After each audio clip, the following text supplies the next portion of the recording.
धक्के बड़े वायदे ने यार, जो आना ही धक्के मारी जाना होंदा। कोई इंतजाम होना चाहिए। स्कूल स्टाफ सारा कोई डेग डूग दे, सारी वाम इतने लगी पड़ी। कल रात से शुरू होने वाली बारिश अब तक मुसलसल हो रही थी और अब 6 बज चुके थे। एनडीएमए ने फ्लड की वार्निंग जिन सिटीज़ को दी थी, बदकिस्मती से उन शहरों में मेरे शहर का नाम भी आता है। खैर, मेरी बात सुनकर उन भाई साहब ने नहायत अजीब और गुस्से वाले अंदाज में हाथ से इशारा करते हुए कहा कि वो सामने शॉप पर ले जाओ। कैसे आप पाकिस्तानियों? मामूल के मुताबिक आज मैं ऑफिस से घर जा रहा था, लेकिन दिन मामूल के मुताबिक नहीं था। कल रात से शुरू होने वाली बारिश अब तक मुसलसल हो रही थी और अब 6 बज चुके थे। एनडीएमए ने फ्लड की वार्निंग जिन सिटीज़ को दी थी, बदकिस्मती से उन शहरों में मेरे शहर का नाम भी आता है। पाकिस्तान के दिल लाहौर से 55 किलोमीटर दूर कसूर शहर से मेरा ताल्लुक़ है। मुझे सुहेल अहमद कहते हैं।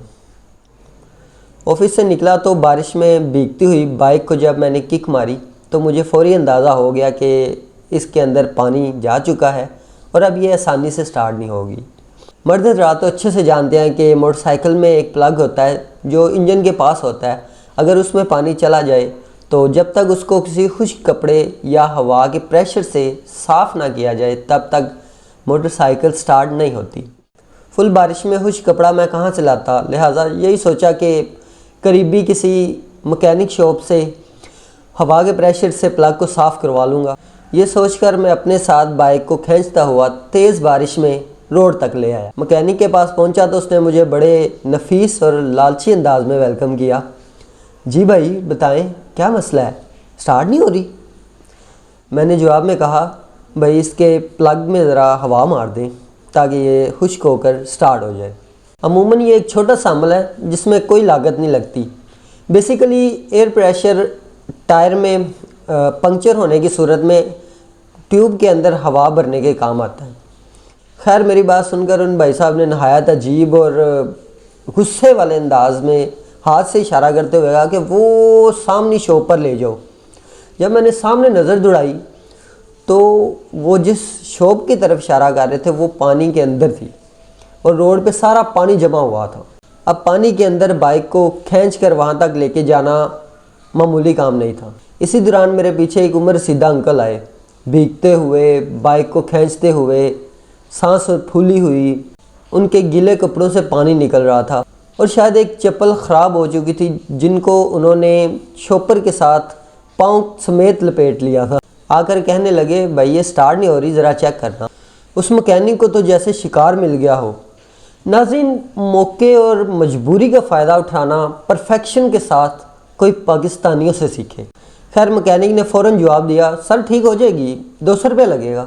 उन अंकल ने हैरान होकर मेरे वाली बात दोहरा दी, भाई 200 रुपया किस चीज़ का? प्लग खोलना है, उसको हवा मारनी है, साफ़ हो जाएगी और स्टार्ट हो जाएगी। लेकिन अंकल ये नहीं जानते थे कि ये पाकिस्तान है।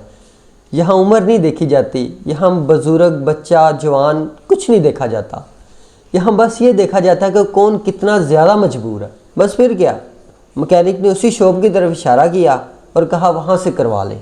उसके इस अमल पे मुझे गुस्सा तो बहुत आ रहा था और मैं दिल ही दिल में बहुत कुछ सोच रहा था। नाज़रीन, क्या आपने अभी तक ये जो नई टेक्नोलॉजीज़ हैं जैसे AI, चैट GPT और इन जैसे हज़ारों नई टेक्नोलॉजीज़ डेवलप हो रही हैं दिन ब दिन, इनसे कभी आज तक फ़ायदा उठाया है?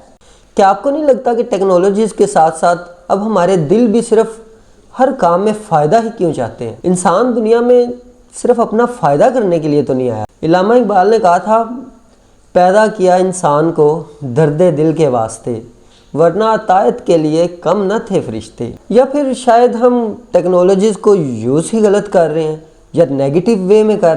हम नौजवानों को सोचना पड़ेगा, वरना इंसानियत और एहसास ये बहुत जल्द इंसानों में ख़त्म हो जाएगा। लेकिन जब मामला हो इंटरटेनमेंट का और हल्ला गुल्ला करने का तो हम नौजवानों का कॉन्फिडेंस काबिल दीद होता है। जैसे इन साहब को ही देख लीजिएगा। बाजार में रश ज़्यादा होने की वजह से कुछ आप शेयर करें। ਧੱਕੇ ਬੜੇ ਵੱਜਦੇ ਨੇ ਯਾਰ, ਜਿਹੜਾ ਆਣਾ ਹੀ ਧੱਕੇ ਮਾਰੀ ਜਾਂਦਾ ਹੁੰਦਾ। ਕੋਈ ਇੰਤਜ਼ਾਮ ਹੋਣਾ ਚਾਹੀਦਾ। ਸਕੂਲ ਸਟਾਫ ਸਾਰਾ ਕੋਈ ਡੇਗ ਡੂਗ ਦੇਣ। ਸਾਰੀ ਵਾਮ ਇੱਥੇ ਲੱਗੀ ਬੜੇ ਮੁਜਰੇ ਮਾਜਰੇ ਕਰਦੀ ਬੜੇ ਇੰਤਜ਼ਾਮ ਆਉਣਾ ਸਾਰੇ ਉਹ ਪਿੰਡਾਂ ਥਾਵਾਂ ਤੋਂ ਆ ਰਹੇ ਨੇ, ਕੋਈ ਕਿੱਥੋਂ ਆ ਰਹੇ ਨੇ, ਸਭ ਕੁਝ ਸਾਈਕਲਾਂ ਤੇ ਆ ਰਹੇ ਨੇ, ਕੋਈ ਰਸਤਿਆਂ ਤੇ ਆ ਰਹੇ ਨੇ, ਕੋਈ ਭੱਜੇ ਲੱਗੇ ਆ ਰਹੇ ਨੇ, ਸਭ ਲੱਗੇ ਆ ਰਹੇ ਨੇ। ਆ ਇੰਤਜ਼ਾਮ ਨਹੀਂ ਹੁੰਦੇ ਬਈ। ਅੱਜ ਸਾਰੇ ਰੋਡ ਤੇ ਸਾਰੀਆਂ ਕੁਰਸੀਆਂ ਲਾਣ, ਸਾਰੀ ਵਾਮ ਸਕੂਨ ਨਾਲ ਵੇਖੇ ਬਾਬੇ ਨੂੰ ਵੇਖੇ, ਕੋਈ ਵੱਡੀ ਮਾਰਕੀਟ ਬਣਾ ਦੇ। ਸੋ ਮਾਮਲਾਤ ਹੁੰਦੇ ਨੇ ਭਾਈ, ਤੁਸੀਂ ਹੁਣ ਤੁਹਾਨੂੰ ਕੀ ਦੱਸੀਏ। ਅੱਲਾਹ ਹਾਫਿਜ਼। यही कॉन्फिडेंस ज़िंदगी के पॉजिटिव मैटर्स में दिखाने की भी ज़रूरत है।